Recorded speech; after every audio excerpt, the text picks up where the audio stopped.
సమీపింపరాని తేజస్సులో వసించగలిగినటువంటి శక్తివంతుడైనటువంటి దేవునికి స్తోత్రాలు. పరిశుద్ధులైన మీకు అందరికీ నా హృదయపూర్వకమైన వందనాలు. ఈ యొక్క దినమందు దేవుని యొక్క వాక్యాన్ని కొన్నిటి మనం ఆలోచించేద్దాం. మనం నేర్చుకున్నటువంటి విషయం, పరిశుద్ధ గ్రంథాన్ని చదివేటప్పుడు, దేవుని యొక్క వాక్యాన్ని నేర్చుకునేటప్పుడు ఏ ఉద్దేశంతో నేర్చుకోవాలి అనేటువంటి విషయాన్ని గురించి మనం ఆలోచన చేస్తూ ముందుకు వెళ్తున్నాం. అందులో భాగంగానే మరొక విషయాన్ని ఈ దినాన మనం నేర్చుకుందాం.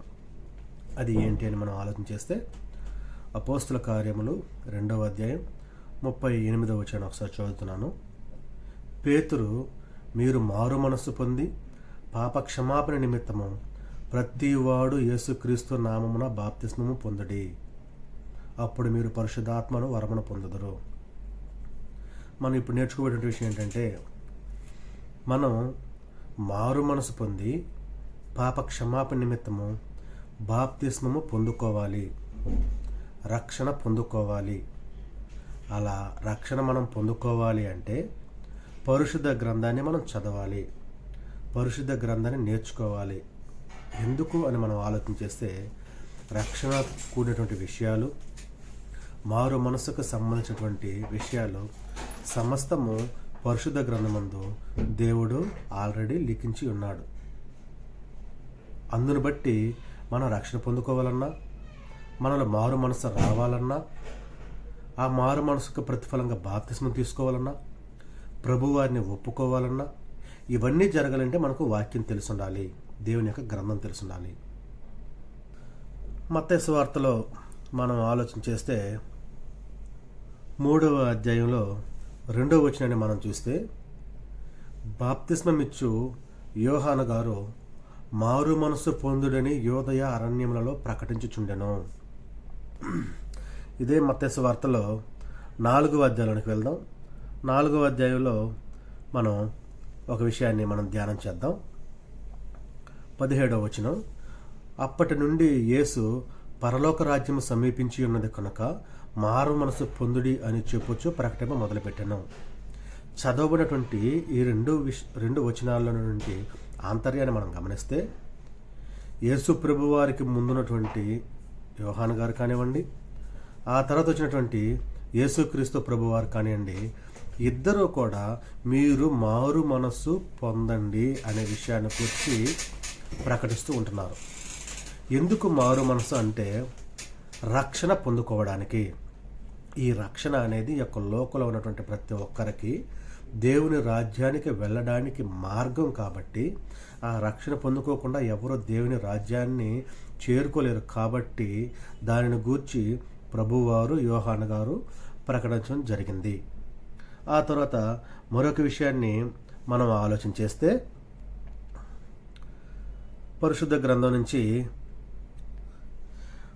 లోకాసు వార్త 13వ అధ్యాయం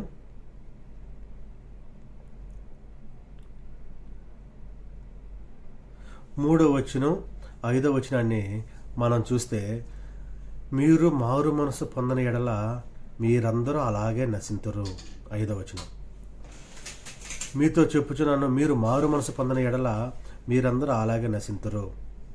ఇక్కడ లోకా గారి ద్వారా దేవుడు మనతో తెలియజేసేటువంటి విషయం ఏంటంటే, మారు మనస్సు అనేది పొందకపోతే, తద్వారా బాప్తిస్మం తీసుకుని రక్షణలోనికి రాకపోతే అందరూ నశించిపోవడము తథ్యము, అది ఖాయము. కాబట్టి ప్రతి ఒక్కరికి మారు మనస్సుతో కూడినటువంటి రక్షణ అవసరం అనేటువంటి విషయాన్ని ఇక్కడ మనం తెలుసుకోవాలి. అందులో భాగంగానే మరొక విషయాన్ని మనం ఆలోచించేద్దాం. హెబ్రీలకు రాసినటువంటి పత్రికలో నుంచి మనం ఒక విషయాన్ని ఆలోచించేద్దాం. హెబ్రీలకు రాసినటువంటి పత్రిక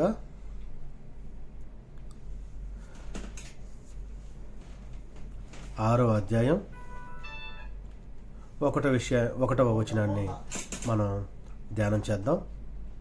ఇక్కడ పౌలు గారు మనకు తెలియజేసినటువంటి విషయం ఏంటంటే, కాబట్టి నిర్జీవ క్రియలను విడిచి మారు మనసు పొందుటయు దేవుని యందలి విశ్వాసమును బాప్తిస్మములను గూర్చిన బోధయు, హస్త నిక్షేపమును, మృతుల పునరుత్థానమును, నిత్యమైన తీర్పును అను పునాది మరలా వేయక, నిర్జీవమైనటువంటి క్రియలను విడిచిపెట్టడం, మారు మనసు పొందడం, దేవుని యందు మన విశ్వాసం ఉంచడము, బాప్తిస్మము దాన్ని కూర్చున్నటువంటి బోధని, మృతుల పునరుత్థానాన్ని, నిత్యమైన తీర్పు, వీటన్నిటిని గురించి మరలా మనం చెప్పబడలేదు. ఎందుకంటే ఆల్రెడీ ముందున్నటువంటి దేవుడు, యేసుక్రీస్తు ప్రభువారు, అపోస్తులు, ఆ తర్వాత మొదటి శతాబ్దపు క్రైస్తవులు అందరూ ఆల్రెడీ బోధించారు. కాబట్టి వాటిని మనం దృష్టిలో పెట్టుకుని దేవుని యొక్క వాక్యాన్ని నేర్చుకొని మారు మనసు పొంది రక్షణ అనుభవంలోనికి రావాలి.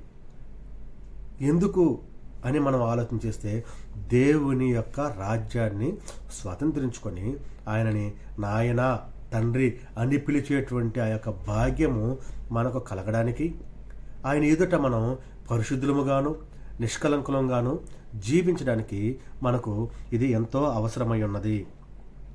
అంటే సహోదరి సహోదరులారా, ఈ యొక్క లోకంలో ఉన్నటువంటి మనము, ఈ యొక్క లోకంలో బ్రతుకుతున్నటువంటి మనము దేవుని యొక్క వాక్యాన్ని నేర్చుకొని ఆ తరువాత అందులో ఉన్నటువంటి ఆంతర్యాన్ని గ్రహించి తద్వారా ప్రభు యొక్క మరణము, సమాధి, పునరుత్థానాన్ని గురించి తెలుసుకొని ప్రభువారు మన ఎడల చేసినటువంటి ఆ యొక్క త్యాగాన్ని మనం ఆలోచన చేసి తద్వారా మారు మనసు పొంది ప్రభువారిని ఒప్పుకొని బాప్తిస్మం పొందుకున్నప్పుడు మాత్రమే మనకు రక్షణ వస్తుంది. ఈ విషయాలు జరగాలి అంటే ఈ యొక్క లోకంలో మనం ఖచ్చితంగా దేవుని యొక్క వాక్యాన్ని వినాల్సినటువంటి వారమై ఉన్నాం. పరిశుద్ధ గ్రంథాన్ని బాగా నేర్చుకోవాల్సినటువంటి వారమై ఉన్నాం. ఇప్పుడు భక్తి పరులు చెప్పబడినటువంటి యొక్క అన్ని మాటలు మనం దృష్టిలో పెట్టుకొని మనము ఈ ఉద్దేశంతో దేవుని యొక్క గ్రంథాన్ని నేర్చుకోవాలని మీకు ప్రేమతో తెలియజేస్తూ ఉంటున్నాను. మీకు నా వందనములు.